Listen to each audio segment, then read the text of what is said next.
Truckstang lives. What was once a rusted out pile of crap dissolving in the middle of the yard is now a running, driving car. Still a rusted out pile for all intents and purposes, but it runs and drives. We've had to do a lot of patchwork on this thing in order to at least make it look a little bit better, but that'll be for a later date if we decide to actually do any real bodywork repairs and stuff here. But as part of the process of mounting this thing on a truck frame, we've had to do a whole lot of cutting on the subframe as well as the floors and other spots on the body underneath. As for our interior, we've actually taken some time to make the interior look pretty decent. Not more than just painting all the panels and cleaning up the seats before painting them, as well as applying some undercoating to the new floor pans, which need to be redone again because that stuff really doesn't hold all too well. But we also have aftermarket gauges in here because our stock gauges are dead, and the extra gauges we have in place will help us in determining how our car is running. So this might not look good to the purists, but hey, this is functional versus pretty. So yep, all our electrical stuff is in place here. We've got our retro radio right there. We'll have to put some new speakers in there to get some more sound, but the main part is done. On our power plant, we have the stock 289 with the C4 automatic transmission in place. This is what was originally in the car, so we are sticking to some originality there. We still have our stock charging system with the external regulator and old school alternator.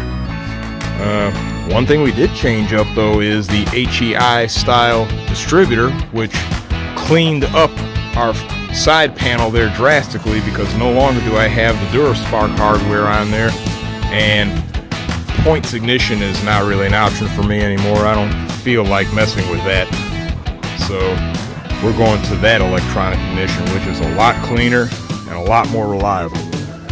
As for our fuel system, currently we have a 2-barrel carburetor. This is a generic 2-barrel carburetor, similar to the ones I think Holly made them, but similar to the ones that were equipped on Ford engines in the 60s and 70s. That intake there is not the original intake that was on this engine. I will have to source another 4-barrel aftermarket intake, so eventually I can put a Edelbrock 4-barrel in place. Because this is a Ranger truck frame, I did take the time to actually put a Ranger brake master cylinder in here, and even our steering hardware is kind of a hybridized Ranger / Mustang steering setup. A whole lot of cutting and welding.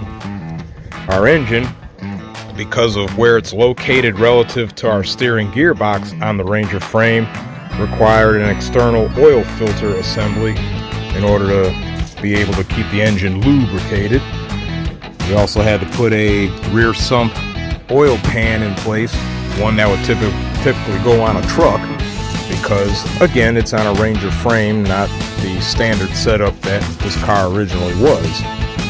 Yes, we do have a hole right here where our HVAC box used to be. That will be filled in eventually with an aftermarket assembly for getting us some heating and cooling in here. We no longer have our power steering pump right there because, well, for all intents and purposes, the car does not steer half bad without power steering, and removing that assembly is just one less thing to have to worry about, because it is a lot more cleaner here, and this will leave it open for an AC compressor later on, so we can get HVAC in this thing. But enough with the show and tell. We have to go into the time machine so we can actually pick back up where we left off with the finishing out of the car as far as the electrical and interior and everything. So when I say stand by, yep, I mean stand by, because we're going back in time a little bit so we can watch the final assembly of this car and get to some test driving action. Yeah, we've got a large batch of parts here. mostly interior stuff here. As you can see, we've got our center console, we've got the back panel with the speakers, other little side panels and trim panels that go inside, sun visors, glove box, dash or gauge cluster I should say. Even up here some parts that I'm gonna try to paint later, ashtray, mirror, this vent panel that goes on top of the dash right there where that big hole is at. Even have some engine parts too. We have a short tube headers, a fuel pump, which I'm probably not going to use, maybe, because right now it's actually a high flow fuel pump for like performance carburetors, and since this thing's only going to have a 2-barrel on there right now, there is absolutely no need for that. But got our voltage regulator, solenoid, tachometer right there, and some more panels that I got to throw on. Even right here we have our fuel tube gas cap, which this is a locking gas cap actually. Our tail light housings, got to put all this garbage on. And I even have the radiator, well, the original radiator right there for it. The seats I also have, and a little thing on the seats. These studs are all broken on here from when I had to remove these things initially during the stripping process. And because these studs are all broken, that has to be addressed. More than likely, I'm going to grind that down and either try to knock these out or drill them out and then tack weld some bolts in place of them to use as mounting points for our seats. I also have the exhaust system still up in the garage that I have to put in. Also have the gas pedal assembly I have to put in. So we got a lot of junk to put in here. So pretty much get started on some of that.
Well, as we could see here, we have most of our interior, especially in the rear, painted and reassembled.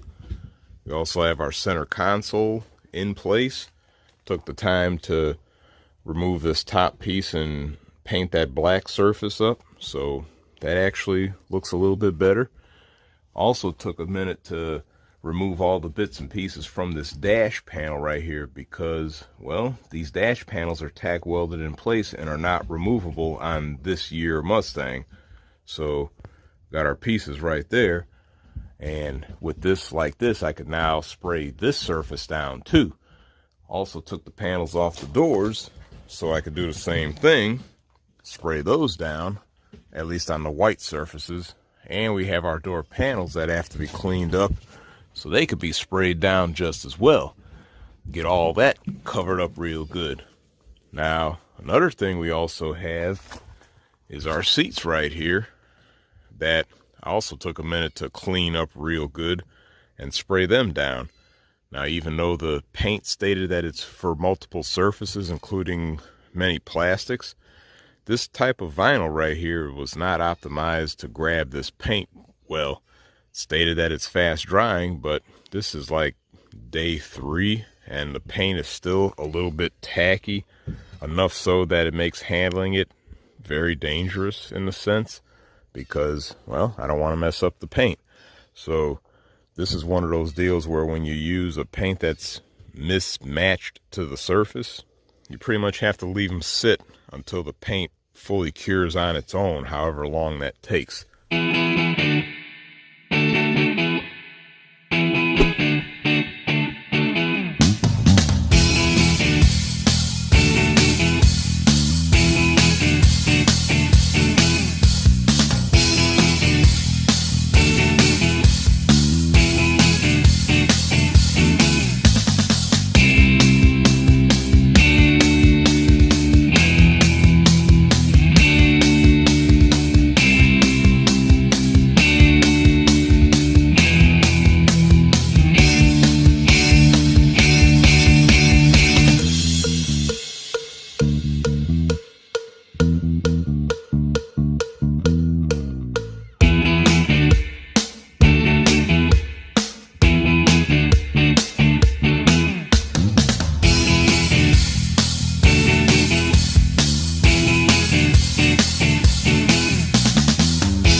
All right, we managed to get all the interior stuff put back together as intended. Doors are painted, panels are painted, and I only have this one armrest right here, but it's painted too. Window crank and door releases are back in place on both sides. Even managed to put the seats in. They're bolted down and everything. I did have to do a little touch up on spots because, well, dirty grubby fingers on white surfaces, I don't care how dry the surface is, dirty grubby fingers will leave marks on stuff. The only thing that sucks about white anything, but it's all together. As far as our dash there, the only thing I put back in was the glove box door, because everything else, well, we're gonna have to rewire all the stuff, the wiper switch and an ignition switch whenever I get one, and everything else has to be wired up. So there's no need to put that back in right away until I get around to actually wiring everything. But one of the next things I really want to mess with is the steering. Hold on that one quick second. We have our steering column right here. This is the original one that was in there. And we also have this coupling here removed from a junkyard Ranger. Since this is a Ranger frame and the gearbox is, well, a Ranger gearbox, it only makes sense to get a coupling for a Ranger gearbox. Now, of course, what that means is I'm going to have to somehow find a creative way to adapt the Mustang steering shaft, which has to be cut from that gearbox, by the way, to fit on whichever end of that coupling would be the other end opposite of the steering gearbox. Now, take a quick look at that. Grab this thing right here. That old gearbox from the Mustang, for some odd reason, they thought it was wise to actually make the steering shaft integrated into the whole gearbox assembly. I think that's a really dumb design, but whatever. What it means is I'm going to have to lop off the shaft at some predetermined point and then modify the end of the shaft to where it'll fit in our Ranger coupling. So that's something I want to do because, well, it's one of the biggest obstacles to completing this project is getting the steering put together. So that's really going to be our next little endeavor, getting the steering put together on this car. Then we're going to move on to the brakes. As for the brakes, same as before with the steering, this is Ranger garbage.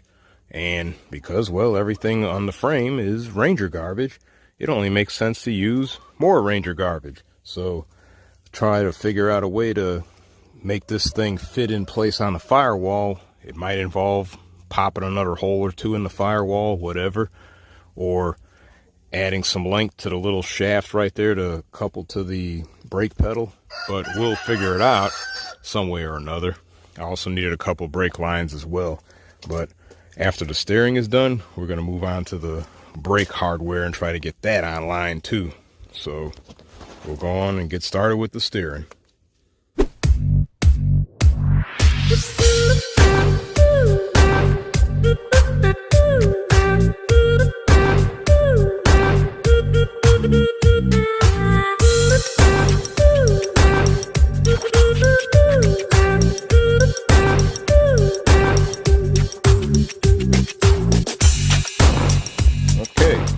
End of the steering shaft, I was able to drill out a pretty large hole, enough to accommodate a 5/16 bolt.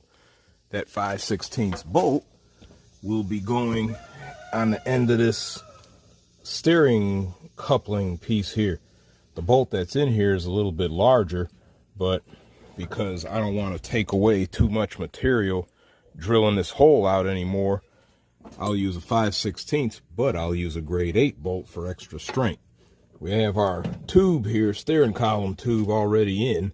I had to trim that down as well because otherwise it would have extended to about right here. So with that down and this already secured in place on the gearbox and our steering shaft ready to rock and roll after I chopped it off of the old gearbox, we could go ahead and put this in and get all this stuff lined up and see how things sit as far as in the beginning, because I might have to do some more as far as reinforcing it or finding some kind of way to add some type of bushing or bearing or something on the end of the shaft to support the tube in order to support the shaft, but we'll see. First we have to fit this garbage. Stand by.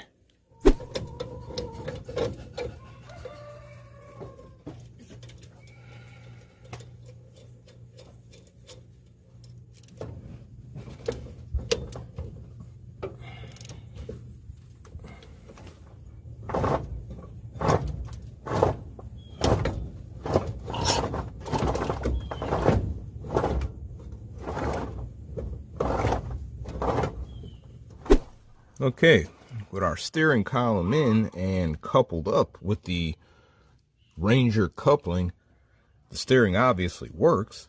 We've seen that, but we still have an issue with floppiness. That tube needs to be secured. Not to mention, this shaft here needs to be secured some kind of way. Now, because we are improvising here every step of the way, had to come up with some quick ideas. So first idea is to retain this tube right here. That involves a piece of sheet metal. That will end up being secured with sheet metal screws to help hold the tube in place so this tube won't just jiggle all over the place. The next idea for our shaft, get back to that in a moment, hold on. That will involve this piece here, by the way, is the excess tube I cut off of the steering column tube. I'm going to end up taking a big old washer, welding that at the end of the tube right there, as well as welding this piece of conduit on the end on the washer here to cover that hole. Reason for doing that is because this conduit fits over the tube right here. So it'll act sort of like a bushing in order to insulate our garbage right here. Well, the shaft on the car. So, say I weld this, cut a small piece of this conduit, a couple inches or so, weld it to the washer, and then weld the washer to the shaft, so I can have a bushing end with which to put the shaft all the way through. Of course, what this means, though, I'm going to have to pull the steering column out yet again. Have to take our coupling apart yet again. So I'll go ahead and get that all done, get all this garbage welded up, and try to conclude our steering setup for this thing.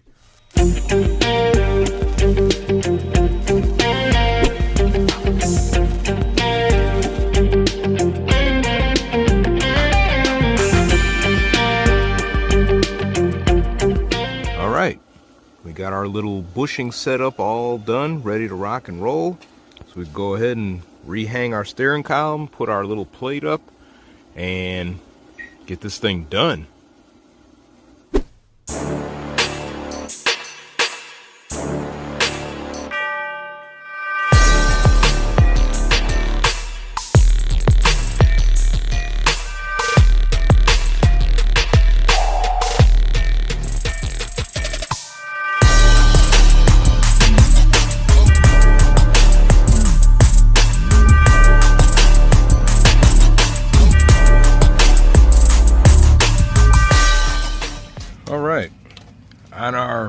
brake setup, as you've seen before, we still had an old master cylinder in there. That obviously had to come out. Not only because it was bad, but because, well, it'll be a little bit easier to get a Ranger master cylinder and brake booster to work with Ranger hardware on the frame, obviously. So, with that gone, next thing is going to be to try to get that to fit. Now, the easiest way I found to do that was take this plastic piece that was on the back of the booster off and kind of gauge it up and see where I might have to drill some extra holes. Now, surprisingly, the spacing of the holes for the original Mustang hardware is the same as on the brake booster, only on the crossways. Vertically, it's not. So I'm going to have to drill a couple extra holes along the bottom there, which I already marked. Hopefully they'll still be within this bracket here to take advantage of the strength of the bracket. But once I do that, I also have to ream out these holes up here, so I'll be able to push the studs on the brake booster all the way through without resistance, so I could put nuts on the inside and retain everything. But once that's done, worst case, I might need to remove this knob right here and replace it with the one that's on the brake booster. We'll see. But once that's in, then we can start looking at the brake lines.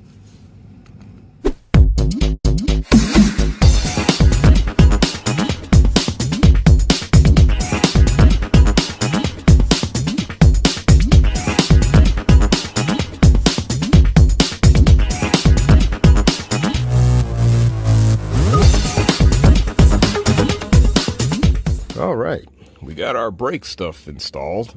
Master cylinder brake booster assembly. Even have the brake line for the front brakes all hooked up. It's nice and solid just as well. The brake line going from the proportioning valve up to the master cylinder to supply the rear brakes was clogged up, so I'm going to have to source that from the junkyard later. As for inside, get a good little visual underneath here. Let me see, right about there. I had to do a little bit of trimming on the brake pedal bracket. I couldn't get that lower left stud secured because the way the bracket is situated did not allow me to get a nut on there. I even had to trim the other side, which I was able to get a tool in there to do so I could get a nut on there. So 3 out of 4, it's still solid. The thing does work as far as everything moving, so it ain't going anywhere. All we got to do is replace that line and try to bleed these brakes to see if any of the wheel hardware needs to be replaced later. But in the meantime, we have a bunch of other junk that I'm gonna start putting on. We have the radiator, we have a regulator and solenoid to put in. I even have a DuraSpark system right there. Put that ignition system on there. We also have our exhaust system, which this is the original, well, it ain't original, but it is the exhaust system I last had on the car. I also have a set of exhaust manifolds with a length of pipe that we pulled off the 73 Mustang turned chicken coop. I was going to use the GT headers, but I don't have flanges for them, and I'm not going to ruin them by welding anything to them. And I also have an HVAC box to put in. And this drive shaft, I'm not sure if it was a Ranger drive shaft that I might have had with this frame, but I'm going to try that out, size it up, see if it fits on the rear end. If so, awesome. And we could go from there. But for right now, we're just going to start bolting junk on here and essentially cleaning up the area by putting all this garbage on the car. So go ahead and get that started.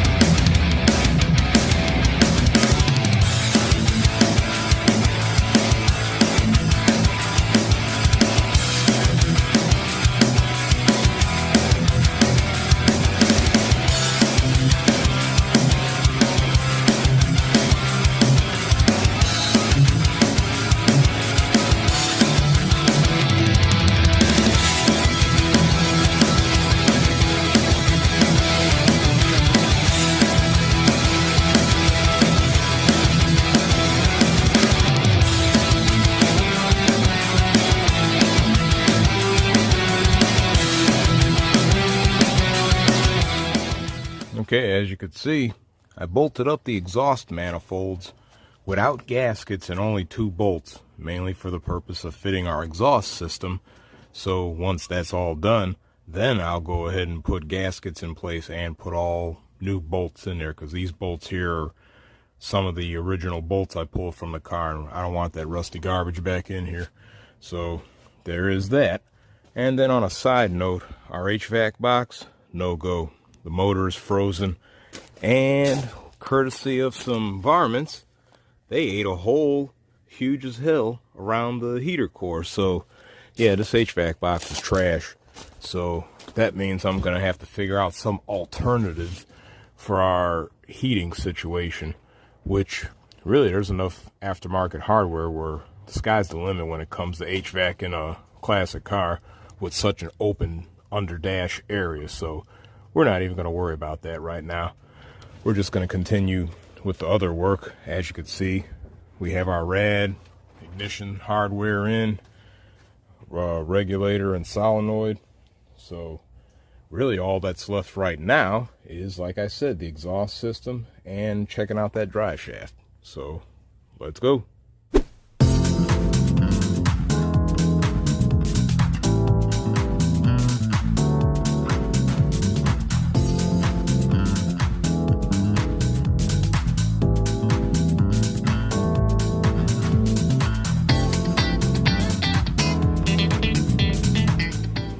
All right, we got our right side exhaust pipe done from the manifold all the way back to the end of the tailpipe. The piece that was attached to this manifold, I actually had to chop it down a little bit because where the pipes came out at, it actually landed right in front of our transmission cross member. So by cutting out that extra piece, I was able to raise the point where that pipe would come out at from under there. Slide up, I'll go to the other side here, better angle.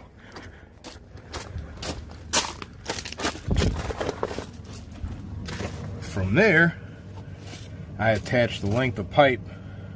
From there, I welded it together and wrestled the whole assembly with the manifold back in place. But the pipe goes from there all the way back to the muffler, which is in a fairly decent spot. Because we're so high up, have nothing but room. I put a little strap right there that's bolted from the floor down to help keep it stationary in the middle. Now, one thing I will make note of, this wasn't a straightforward installation. There was a lot of measuring several times, cutting, putting stuff in, pulling it back out, cutting some more, measuring it again. This was pretty tedious trying to make this garbage fit, even though this system was on this car originally. But anyway, back to the muffler. Got the muffler in, going over to the axle pipe. I had to trim that down and re-weld it just as well. But we had to take into account the idea that this rear end is different, and we also had to make sure we maintained spacing in the middle for our drive shaft. So I had to do a lot of fitting to get everything where I needed it to be. Like I say, we cut the axle pipe, welded it all back together, got it back in place. It's going over the axle, clearing all the garbage, brake lines, all that good stuff, even the shock, everything clears. Now, let's go to the very rear. At the very rear, like I say, after the axle pipe, we come straight out, and we got another strap attached to the section of Ranger frame right here. Everything was kind of conveniently located, and we have the end of the pipe attached nice and solidly. There is no vibration where stuff is gonna knock around or jingle or anything like that. So the right side is done. We could even look and see where it comes out at. It's got a kind of a third of the way in, so the other one will be at about the same point right there. So it'll be kind of close together on the exhaust ports coming out there, the end, whatever the hell you want to call it. Instead of it having it spaced way out, they're going to be kind of close together. So with that side all done, I'll go ahead and start giving the same treatment to all that hardware for the left side and get all that finalized. I'll spare you any headaches with watching me cutting and welding and mounting crap, because it's essentially going to be the same thing as the right side. So we're going to go ahead and get that done so we can wrap up our exhaust. All right, our exhaust is completely done. As you can see, I took the time to get it lined up pretty good. It's kind of more in the middle than towards the outsides like you would typically see. But even on the left side, I had to do some Mickey Mousing with cutting and re-welding pieces.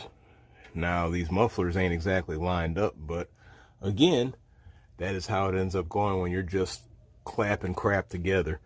So, yeah, I mean, if you're a stickler for fine details, yep, those mufflers are uneven as hell.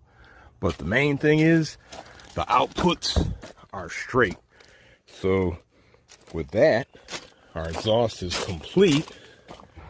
So, same thing right here. Everything is straight all the way back. I just got to put gaskets on those manifolds, and then we can definitely write off the exhaust. The next thing, well, really the last thing for right now that I can do on the engine is install this remote oil filter assembly. Because if you remember before, right down there is where our oil filter would normally go. You can clearly see there is no room. So that's where this stuff comes in order to allow me to put an oil filter probably somewhere right here, otherwise out of the way, so we can be able to function like we need to. So this is next.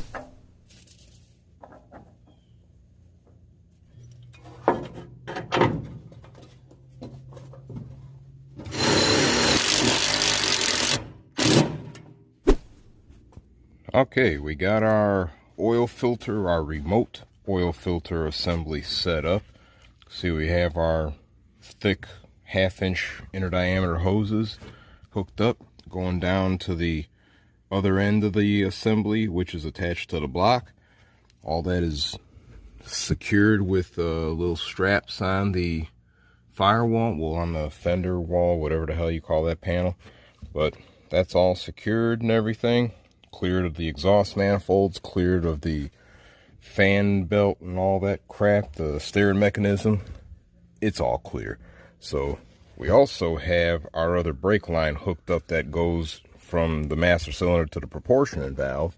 So we can now look at possibly trying to bleed these brakes.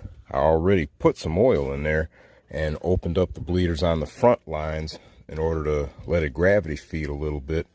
Now, I'm not really going to be able to determine that until I get a full textbook bleed done before I could determine if this junkyard master cylinder is even any good. So we'll get to that later. But in the meantime, we have us a fuse box, courtesy of AutoZone, with 6 terminals on there for hooking up fuses in a car or boat or whatever the hell you want to wire up for low voltage electrical systems. Since this is a pretty simple setup, we really don't have a whole lot of loads on here to hook up to any fuse box. We really just have our ignition system, our starter solenoid and voltage regulator for the alternator, headlights, tail lights, turn signals, brake lights, interior lights, radio, wipers, and the HVAC blower motor whenever I get another HVAC box in there, which, because we're not using the original hardware, any aftermarket stuff is probably going to be more efficient anyway. Any extra stuff like AC compressor clutch and all that, those are light enough of a load on an electrical system that they could be piggybacked off of any one of the lines on this fuse box. Even if we have to add an electric fan to this radiator, same thing. And even then, in the worst case scenario, there is a matter of using inline fuses for certain loads that are going to be independent of the key switch, such as brake lights or cigarette lighter socket. That's another one. But like I say, that's an independent load, so we won't worry about that. But in the meantime, we can actually get started with our electrical system, which will involve mounting this thing and digging out a whole bunch of wires and start wiring some garbage up, and maybe cleaning up some residual old wiring that I missed. So I could go ahead and get that started now.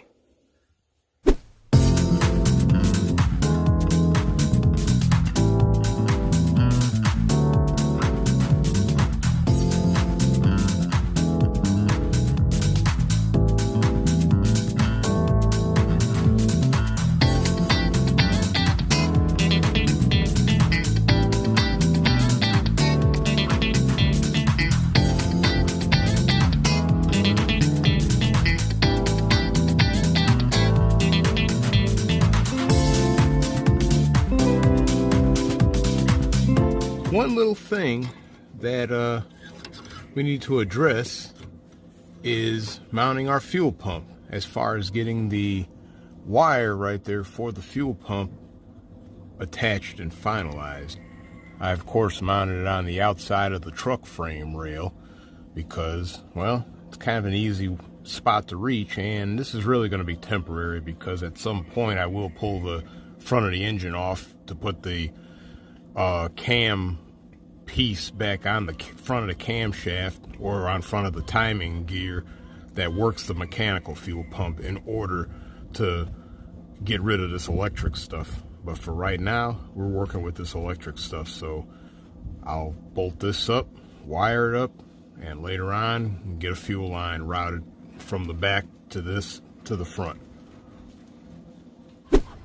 All right, we managed to receive one of the crucial parts that we needed to help complete our rewiring. That is the turn signal. This is a little aftermarket setup that bolts to the side of a steering column, mainly geared for super old cars, like super old hot rod builds where you're probably not starting off with anything, but we're going to use it in here because we're not going to be trying to restore the turn signal setup in there, at least not right now.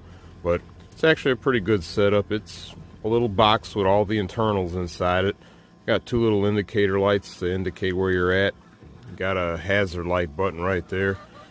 You got your lever that works like any lever. The whole thing clamps around the steering column tube using that clamp right there. You also have your batch of wires, inline fuse if you want to use that. And instructions are pretty straightforward as far as the wiring, according to the wire color code. This thing's good because this will actually allow me to eliminate the pair of extra light sockets in our tail light housings that I had rigged up before when I had redone the turn signal setup in here.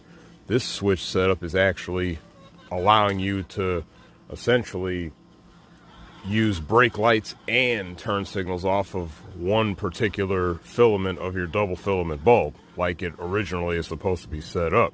So this little setup here will allow me to further simplify the circuitry going to the rear of the car. So we're going to go ahead and get this thing put in. Okay, we got our turn signal installed. It's sort of temporary because, well, there's a zip tie on there. Why? Because I need to find a worm clamp big enough to go around the body of this steering column. Normally the clamp that came with it would have had it going about right there where it's narrower, but as you can see, we're right up against the dash, and because, well, we don't have our old turn signal garbage in here anymore, it's only fitting to put the body right there where the old turn signal garbage is at. I got the lever right here for the old turn signal, as well as the old wire harness, and what's left of it, that is, right there. But the body is secured on the steering column close to the wheel. I did have to disassemble the wheel and all that again in order to accomplish that. But with that, we have the wiring from the turn signal body zip tied along the bottom and connected to all our wires that are going to the front and rear turn signals, as well as the brake lights. Now, I did actually use one of my recycled multi-conductor plugs to make this easier, so if I ever have to replace this thing, all I gotta do is just unplug the side going to the turn signal body and then just resplice that into the new turn signal body. these things are pretty cheap, so it's not like it's a big deal as far as trying to replace any internal components. So got all that wired up, and because this thing is set up to use one side of your double filament bulb as a brake light and turn signal, I was able to do away with the extra light socket as stated before. Now, that wiring that did go to that, it was actually a 2-conductor wire, so all I was able to really do is just cut the ends off on our brake circuit so I could feed enough wire to connect to our turn signal body here. And then on the in the trunk area, I just cut enough wire off to make it neat while removing the light socket, so it's not really noticeable. But yeah, our whole turn signal thing is done. This tach was in the car originally with a bunch of other parts, and well, I wanted to put it back in. And how did I do it? Well, the same way I did the turn signal, with a zip tie. As you can see, it's zip tied. Also routed the wiring along the same path as the rest of this wiring and have it all hooked up accordingly. The interior light is hooked up, spliced in with the other dash lights. The tach wire going out to the engine is routed out there. I have to further secure that. And our power and ground wires are taken care of. Those are actually spliced in on the back of the gauge cluster. So yeah, our tach is in place, and I at least have it set up in a way where it's not completely in the way. As you could see, I can still get to the key switch, and I'm not going to smash it with my knees as bad, or if at all, if I'm just careful and slow about my movements. Now, there's one other thing I need to do to really get to a point where I could test out our electrical system. And that is putting in a battery tray, because we don't have a battery tray right there. Whatever used to be in there has long since rusted out and the remnants have been removed. Luckily, courtesy of my scrap pile, I actually had a makeshift battery tray made out of angle iron from some long past dead project, I don't remember, but it's big enough to accommodate that battery right there. So this little thing here with this piece of metal that I also cut from like right here, I could use this to weld in place a little battery tray right here, supported on the frame rail and all that. I'll probably add some extra reinforcement of some sort to hold it up solidly, but the main thing is getting that thing welded in so we can then go ahead and hook our battery up and be able to try to test some of this garbage out and see if anything needs to be addressed. So let's get this welded in.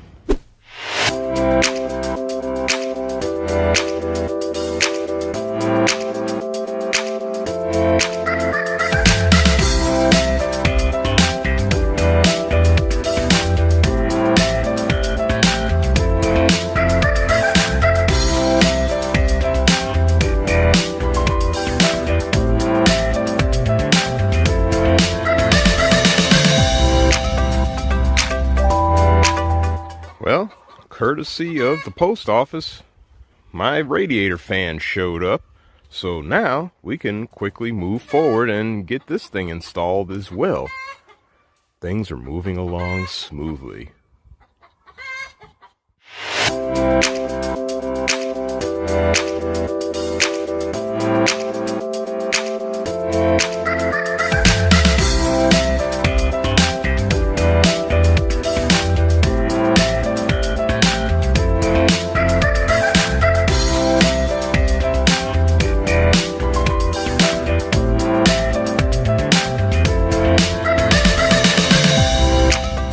Okay, we're finally ready to install our radio. We've gotten that in the mail right here. Nice little retro style radio. It's not really a radio, more so than a media player, but yeah, still a radio. No CD, none of that.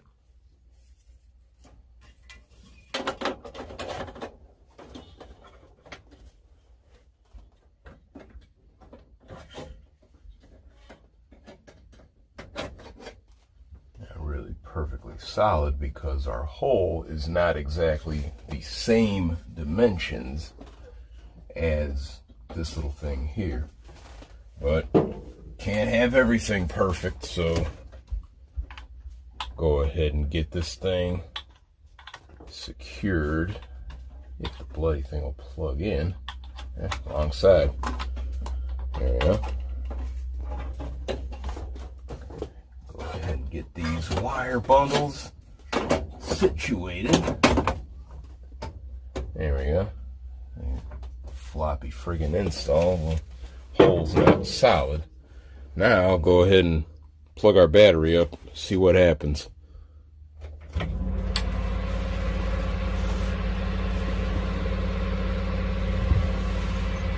Might be kind of hard to see, but hold on, here we go. And you can kind of see a little display there lit up. Have to learn how to use this damn thing. But yeah, it's got little USB and SD card slots.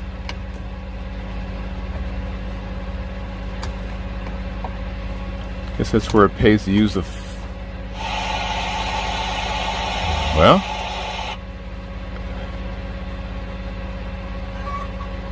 here's sound coming out of speakers.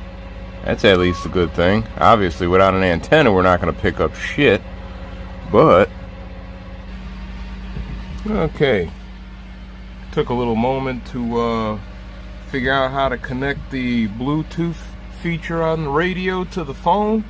And now, with the phone on, we stay there focused. Play music. As you can hear, we have sound coming through the speaker in the radio. Right. Improvisation Center is back. So, yeah. Only thing is, one of our speakers is not exactly playing like it's supposed to, so I'm going to have to look at that a little more and see if our speaker is viable or just shot. So I'll spare you that headache, but as you can see, our radio is in. The display's not exactly super bright. I mean, you can barely see that shit, but it is on. So our radio is ready to rock and roll. So we're gonna move on because we have a few more little odds and ends to do before we can consider our electrical system done. For shits and giggles, I decided to bring down all the components for the back seat. As you can clearly see, for test fitting purposes, I went ahead and put this far back piece, I don't know what the heck it would be called, but I slid that in place, and this other portion right here that has the back portion of the back seat and this little closed down flap thingy, I put that in there because the way these two side panels are situated, it would accommodate this right here. It won't accommodate our seat base though, because the floor is too high. But, you know, for all intents and purposes, it's fine. Because, I mean, look at it. It makes the interior look more complete, especially in the rear. And got plenty of storage space back there if you were to put something back there, anything for all intents. And that speaker panel can also lift up if you were to, say, try to put a 2x4 or 20 in there. So, yeah, I tried it out. The stuff actually fits, minus the actual seat base. So, I'm happy. I'll go ahead and bolt all this garbage down and touch up our panels where I scuffed them at, so I can at least write this off. Alright, we have us a change of plan. Instead of going with a boat tank and spending the money on a boat tank, after sitting back and not even thinking about it, I ended up having a vision, and the vision was this old Chevy Love fuel tank. For some reason, I never got rid of this thing. After all these years, even after I converted the truck to electric, that's not a complete project either, by the way, but I never got rid of this fuel tank for some reason. And apparently, I guess divine intervention had me hang on to this thing because the reason to keep it was for use right here. What we'll look at, move this, these frame rails right here, right where that hole is at, there was kind of a ridge on the rail that I had to grind off on both sides to give the spacing to allow this tank to sit down. And once that was all done, the tank sits almost perfectly here. Now, what will happen is I'll end up drilling some holes on either side to accommodate nuts and bolts to secure this tank in place. I might put some, like a strip of rubber, you know, cut a piece of rad hose or something and fold it over just to provide a bit of cushioning. But the whole concept will be to bolt this tank down on either side. Now, with this tank in place like this, the next thing is our filler tube. Originally, this filler tube sat like that, going straight down dead center into the original tank. Can't have that. So the next move would have been to turn it around to where the bolts still line up, but now the tube is 90 degrees off and pointing to the left. In order to get that done, had to do a little trimming on this support bracket thingy right here to allow the tube to come out. After doing that, that puts us almost in line with our neck right here. So all I need is just a elbow piece of rad hose or something to link these two ends together. The other bootleg thing I had to do was, because our fuel cap, which would have been 90 degrees off and had the emblem going that way, I ended up trimming little notches in new spots around here, and then had to weld a little bit of slag right here to provide an anchor point for the latches on the cap. And that allows me to actually put the cap in there with the emblem being perfectly horizontal. So with that all said and done, I could bolt this neck down. I could go ahead and start drilling holes for the tank, get that secured. Worst case scenario, if things don't look like they might have a good proper space, and I might have to weld some angle iron, or not even angle iron, but flat stock along the edge. We'll see. We'll see what happens. I think we'll be good though. The bolt holes will just be a little closer to the edge.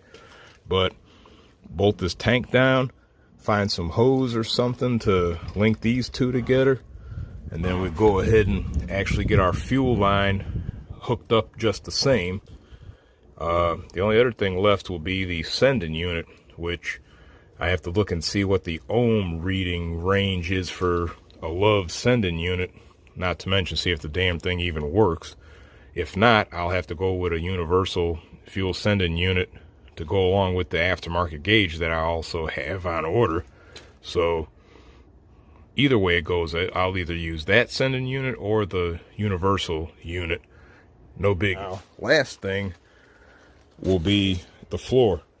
In order to really do the floor, we're going to use some more scrap. In this case, some more conduit. We'll attach some conduit fore and aft right here and right there. Now cut some sheet metal and weld that in place on either end to close the front fore and aft, front and back ends around there. So all we have left is just this open space. Then from there, trying to figure out how the hell I'll address that.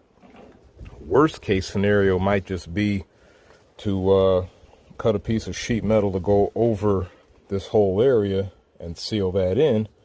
Otherwise, we'll figure out something. I mean, whatever we figure out is probably gonna be bootleg appearing at first, but effective either way. Speaking of getting the fuel system done, we also have our 2-barrel carburetor ready to rock and roll. Standard little 2-barrel that would go on any Ford or any subsidiary that would have used Ford products like AMC or whatnot at that time. Gaskets, all that good junk. So also have the spacer that typically goes on the engine, on the intake for the PCV tube and all that.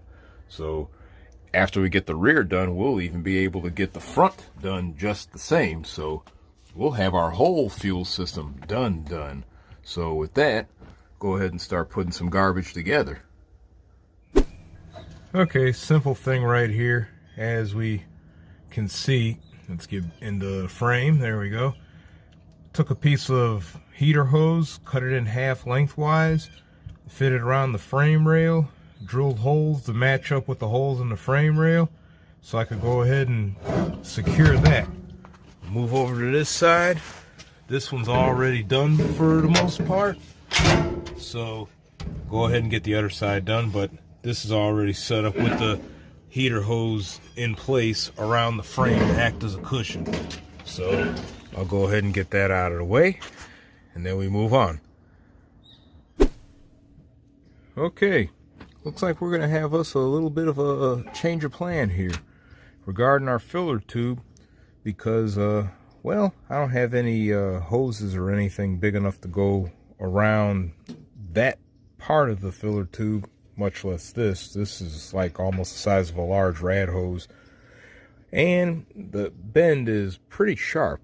So what I'm gonna end up doing, since I already cut into this thing, I'm just gonna lop off that section right there, weld this piece of exhaust pipe to this end, and it's gonna actually put the end where it's almost perfectly straight with this filler neck right here, so a straight piece of hose can couple the two together. That'll remedy that problem.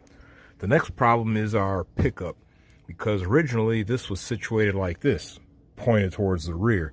I have to turn to where the nipple is pointing to the front in order to intersect with that fuel line right there.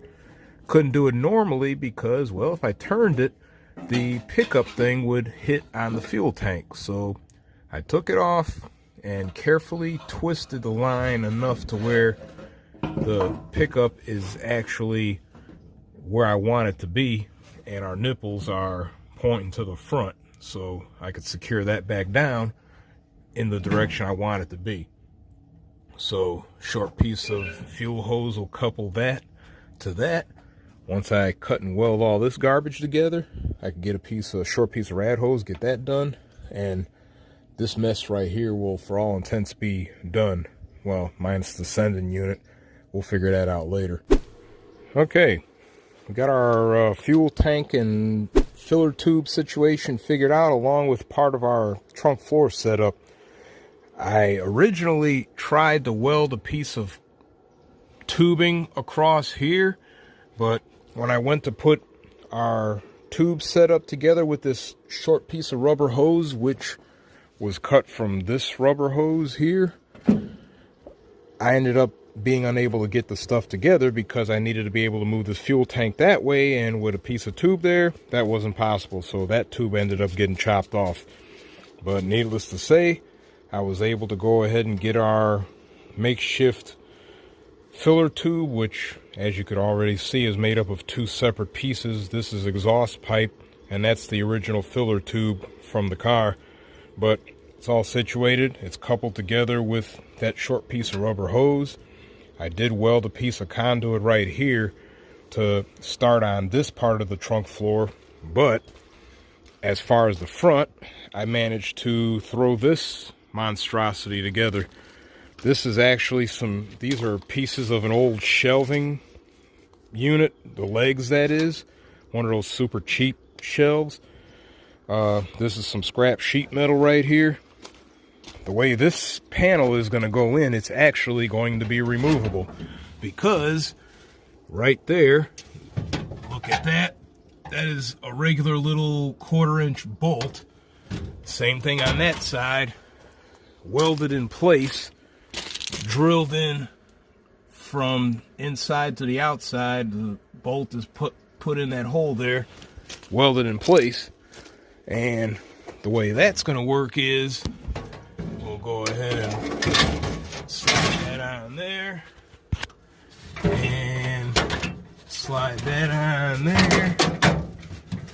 Then we can go ahead and secure these with these nuts right here.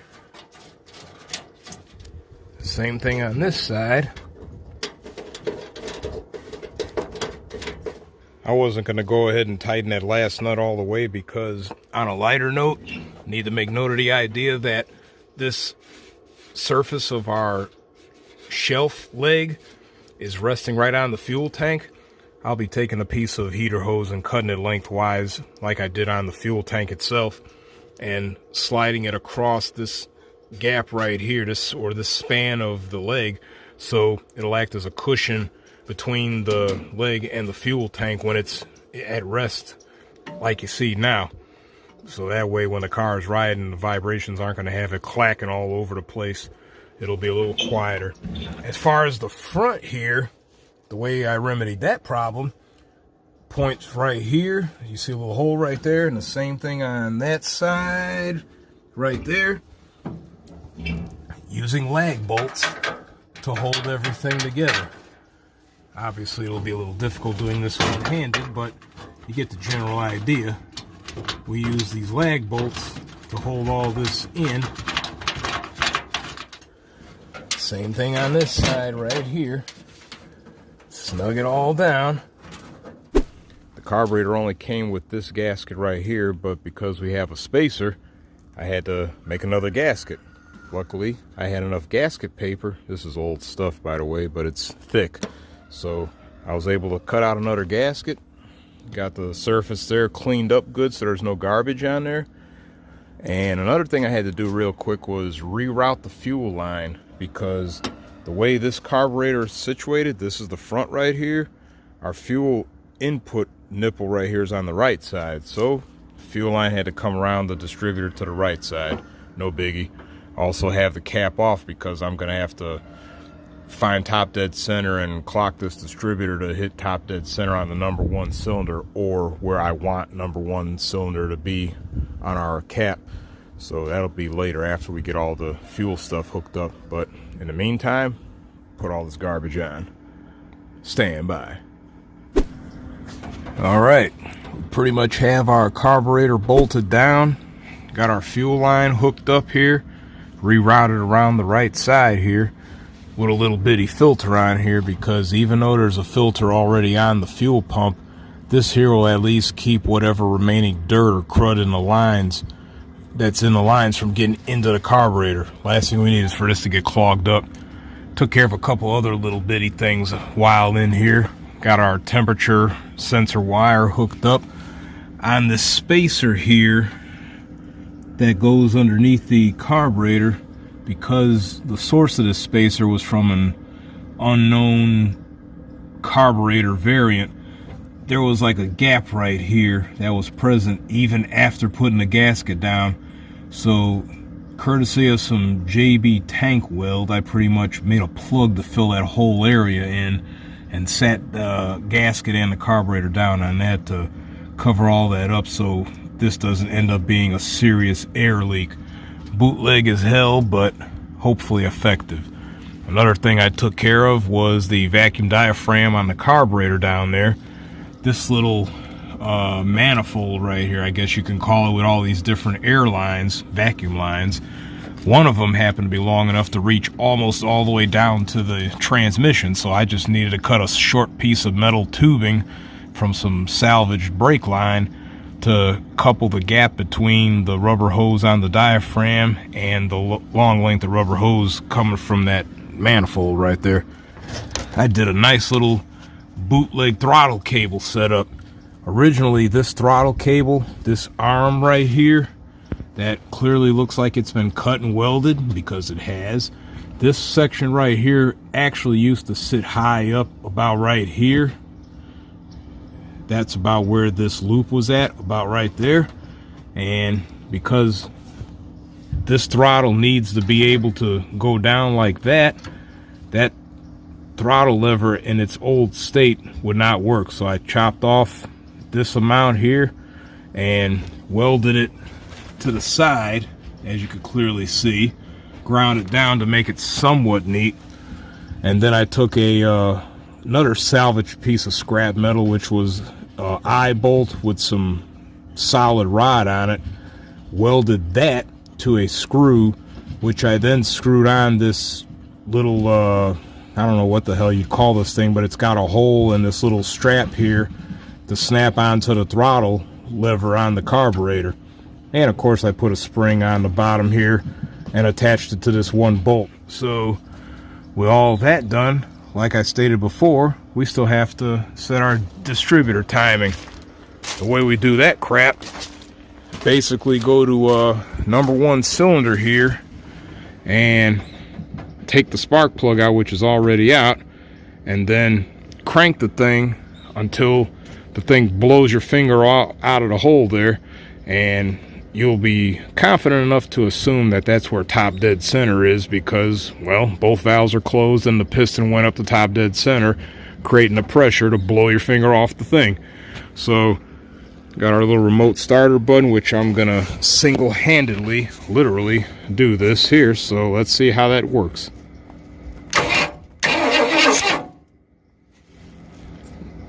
Seen it created the pressure to pop my finger off the thing.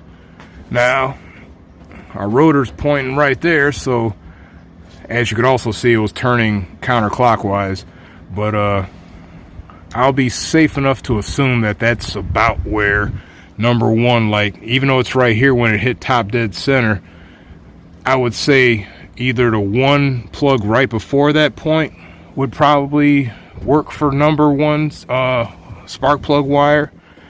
See how much throw we got on here. We got a fair swing right there. So yeah, I guess I could go ahead and pretty much whatever the hell fits in that zone right there before or after could be number 1. Worst case, I just have to move them around the wires 1 plug over if I'm not within that sweet spot. So I'll go ahead and put the cap on there, put all the wires on there using that as our reference point, and do some other little buttoning up of stuff on here. So at some point we'll be ready to start this piece of shit. So again, stand by. Juggling in the back of my head is what to do with our drive shaft. This is a stock short bed Ranger drive shaft, which surprisingly actually fits in the back of a C4 transmission, but it's a little bit long and it needs to be shortened.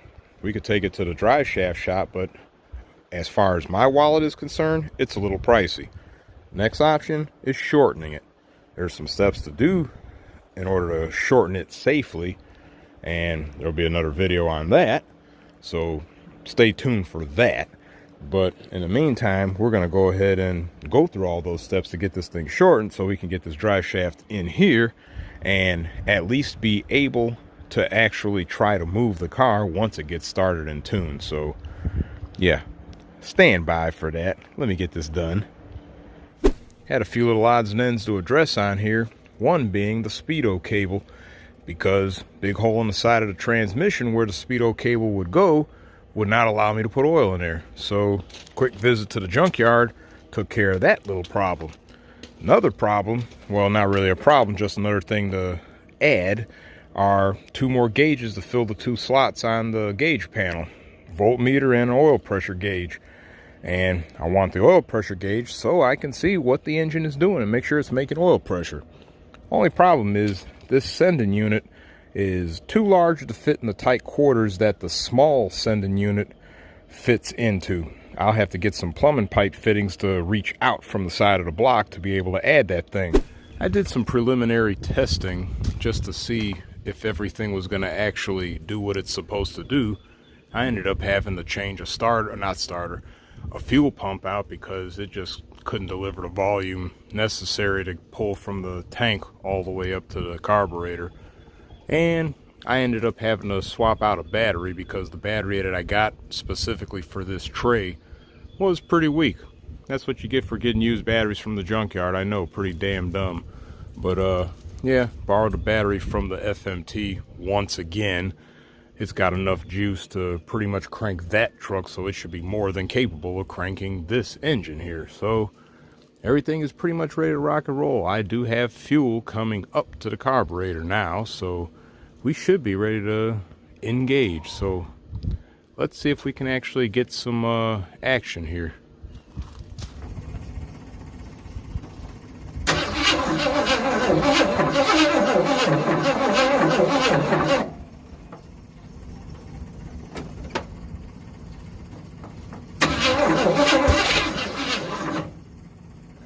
Good sign. A little more juice.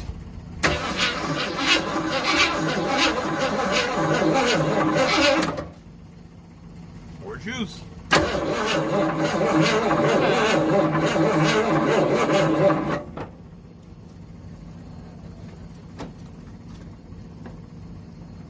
Might need to clock that distributor.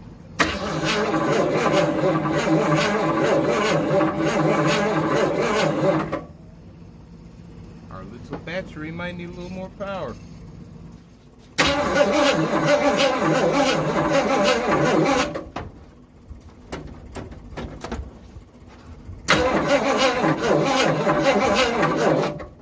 Jesus.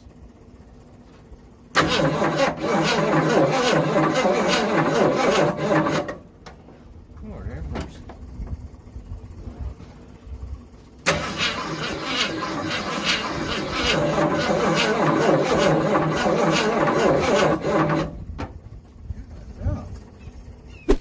Okay, well, after wrestling with this old DuraSpark ignition system right here, I finally come to the conclusion that that stuff's gotta go. And it's gonna get replaced with this right here. Another HEI hybrid system made for small block Ford engines. I'm gonna put that in there and eliminate our distributor and all that crap right there. Well, not the relay, but all the other stuff, the module, the coil, the ballast resistor, and even a little bundle of wiring. The only wiring I will have is one power wire and a wire for the tach. So go ahead and pull the stuff off, get this set, rewired, and hopefully we start making some noise. Stand by. Did some other preliminary checks and all, and had to actually take this thing apart for a second. Well, just pulled all the plugs out and soaked the cylinders with some WD-40 overnight, and then spin the engine around with the starter and no plugs in place to try to loosen it up some, since this engine has sat for quite some time. And we're gonna go ahead and see if we'll be able to get this thing to pop off. So let's go.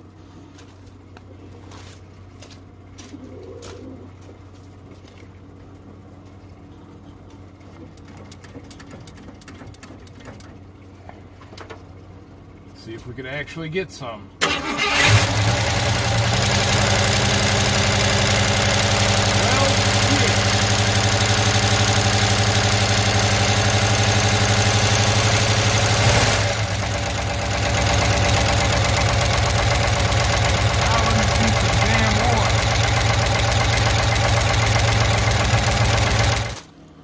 Well, the engine does start up, as you can clearly see. Apparently I had the timing right on the spot where it needed to be after doing our little top dead center thing. One problem though, we ain't getting no oil. I had taken off the valve cover. Let me show you that in a second. Gotta get this camera right here. I had taken off the valve cover on this side, and when I was spinning the starter without the plugs in place and no compression on the engine, I spun the thing over for probably a good 2 straight minutes just to work the engine loose. And the thing is, in that process, I should have been able to get some oil pressure enough to at least see a little bit of squirting coming out of some of these push rods and all. Unfortunately, I didn't get anything. So the next move was to pull the hose off of our remote oil filter right there and do the same thing again and see if I get anything coming out of there. And when I was spinning it over without the plugs, I didn't get anything coming out of that hose. When I ran the engine just a little while ago, I still didn't get anything coming out of there. So now our next problem is seeing what the hell is going on that we're not getting any damn oil pressure. Hopefully I'm not going to have to pull this pan and inspect the pickup and the oil pump and all that garbage, but more than likely that is what I'm going to have to do. So yeah, even after inspecting the oil pump and pickup and all that garbage after pulling the pan, found one of two things. First thing was the oil pump drive shaft. It looked like it had the ability to move inside the bottom of the distributor shaft, where it can sometimes become unseated from the little hole in the oil pump. While it's running, that would mean that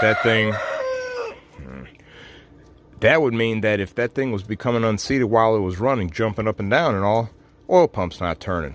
Now, that might have been a possibility. The other possibility is our remote oil pickup thing. The two hoses there were crisscrossed. So when it should have been pumping oil out into the oil filter setup, it was actually pumping it to the output side instead of the input side. So simple. Jeez. Shut up! Anyway, because the two hoses were crisscrossed, maybe there's an internal check valve type thing. I have no idea. Either way, that crap was all switched over. And as you can see from some smoke, preliminary running, it was producing some oil pressure. We'll go ahead and do that again. Start this sucker up. Ah, you want to be a bitch now. Okay, we'll just go back to the pedal here.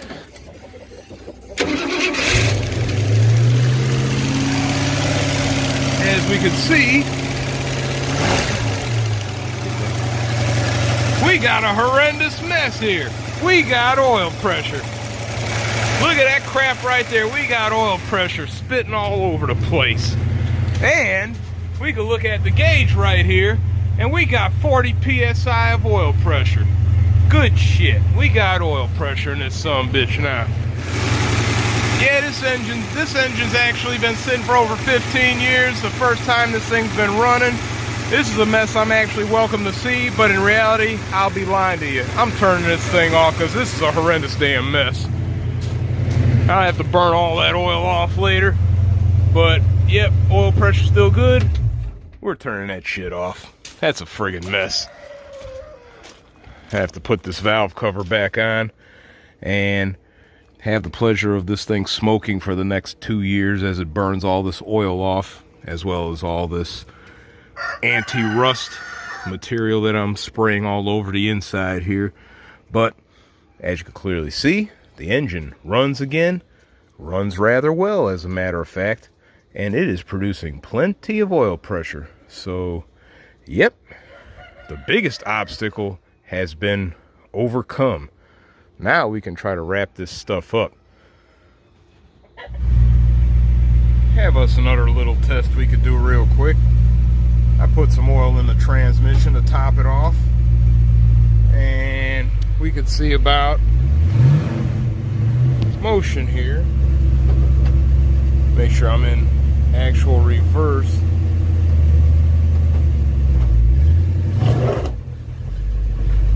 As you can see, we got motion.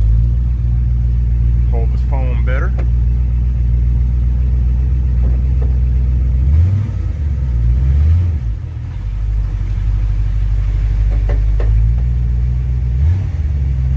Might need a little more oil.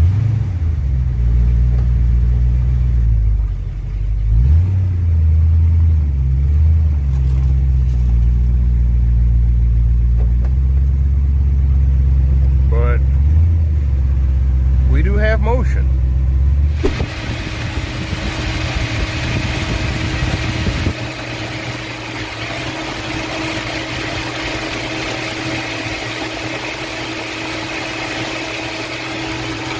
Timing specs say to set at 289 around 6 degrees before top dead center.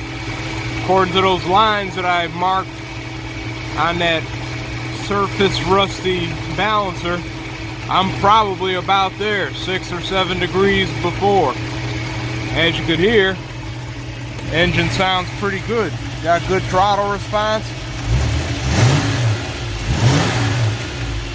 Nice and smooth. Also had to change that voltage regulator right there in order to get to a point where we were charging. So that's two things that we got ironed out. So again, there's still some mop-up stuff left. I got to put a stud on our air cleaner there to hold that down. I was playing around with the transmission a bit. It was kind of being weird a second, but hopefully we might be good on that. It's definitely topped off with oil. not really much left before I could say we test drive this sucker. So again, stand by. I had to pull this transmission out because for some reason we all of a sudden lost reverse, and a weird problem that I've researched as actually being kind of common in a C4, especially after a rebuild, is something that, well, it ain't that common, but it has happened on multiple instances. But what happens is you have forward gear in all selectors, whether it's in park, neutral, reverse, you have forward. And that's exactly what I had happening here. This stupid transmission was stuck in a forward gear even when I put it in park. Even after the parking pawl engaged so the car can't move, it would still be under load like it was trying to pull forward. We had no reverse. We had no neutral. Something is wrong inside this thing. Somebody made a mention on one of the forums that clutch packs could be welded together, which would explain why the transmission was red hot. And that too was another symptom of this same problem. So, make a long story short, transmission's out. I'm gonna have to tear this damn thing apart again and probably more than likely rebuild the doggone thing all over again. So, again, I will spare you the headache of me tearing an old transmission apart and get this done so I can get this thing back in this car so we can actually be able to move this car under normal, correct circumstances. So, stand by, probably for a little while. I did find the actual problem in the unit. Besides the burnt up clutch pack discs, the hydraulic piston in the drum assembly was kind of cocked and it was stuck. So it pretty much had the thing locked down. So in the rebuild, I took all that apart and cleaned it all up real good, replaced the rubber O-rings, all that good stuff. So hopefully this thing will be ready to rock and roll again. But in the meantime, I got to finish putting everything back together. It's currently bolted up to the bell housing, but just got to finish bolting up all the other junk so we can complete this little project. So let me get back to it. Stand by. All right, got our transmission back in. Everything's all hooked up. Even took a minute to throw some oil in this thing. Got our new dipstick on there as well. Everything is all buttoned up, so we're ready to start this thing up and see if we got some movement. So, again, let's do it. No standby this time. We're starting it up. All right, we're running. Do a quick test to show functionality of our transmission. Jump into reverse. As you can hear it, we got reverse action. And we got our forward action.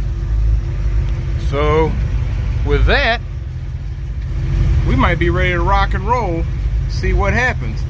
I will make note of the idea that we did have to do some other little tweaking on the transmission, and not really so much the transmission, but it was an error issue that we had. I made another video specifically diving into the idea of automatic transmissions, vacuum modulators, and all that stuff. I'm not even going to go into that too deeply, but check that video out. It explains the other little intricacies of getting an automatic transmission to work, how to troubleshoot those problems and all. Point is, we've got our transmission operational now, so we're going to be ready to do a little rocking and rolling.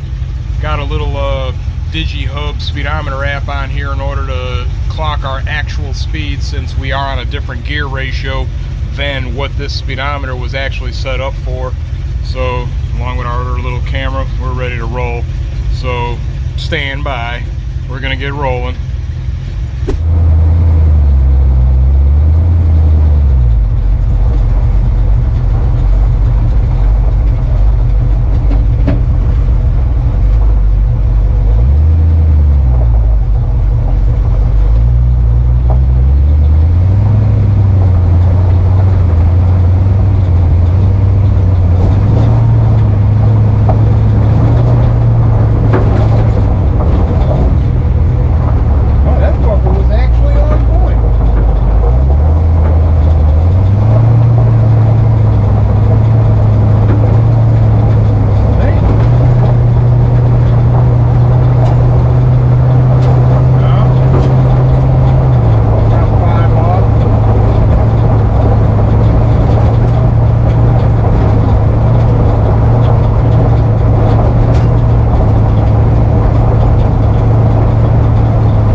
something run.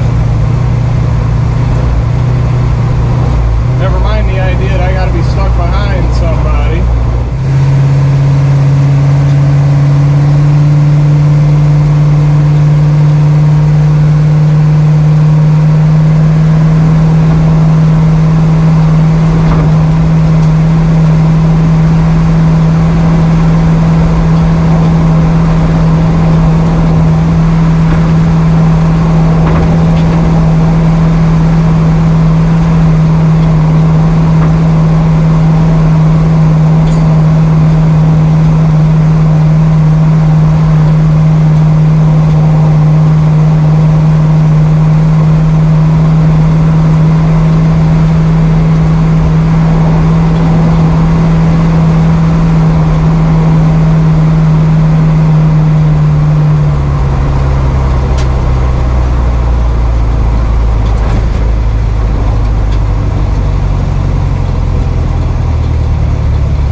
Test drive was not bad, other than some weird surgy crap going on in the carburetor and a little hiccup with the reverse, and as a result probably a vacuum fluctuation that would affect our transmission.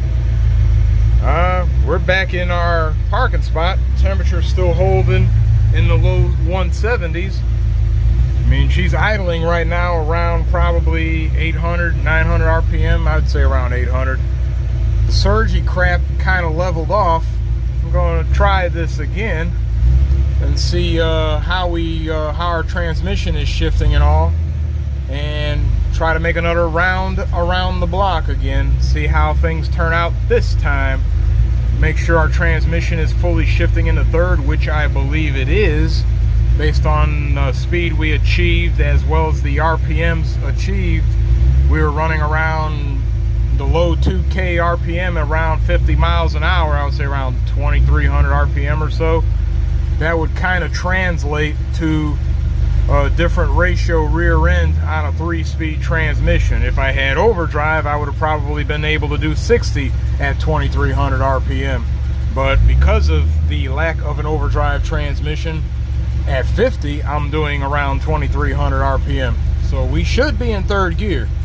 These transmissions, make a side note, these C4/Cruise-O-Matic transmissions from these 65 Mustangs, they were actually a weird setup where when you put the thing in drive, it would actually start off in second gear and then upshift to third gear for the women drivers. And if you wanted a sport mode, you'd drop it down into second or first, and it would start off in first if you put it in either one. If it's in the second, the number 2 position, it'll start off in first, upshift to second, then you got to manually toggle it into drive to make it go into third. Or if you go in the first, then you toggle all the way through the gears. That was more or less Ford's sport mode at the time. Or if the women just wanted a soft running car without all the jumping of a shifting transmission, they just threw it into drive and just let it start off softly in second gear and upshift into third at some soft point when they're about to hit the highway. But enough babbling, we're gonna run again. Let's go.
Try some, right?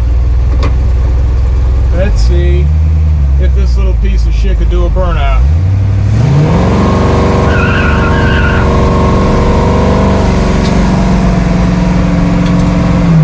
Yeah, it did a little something. Not much, but a little something.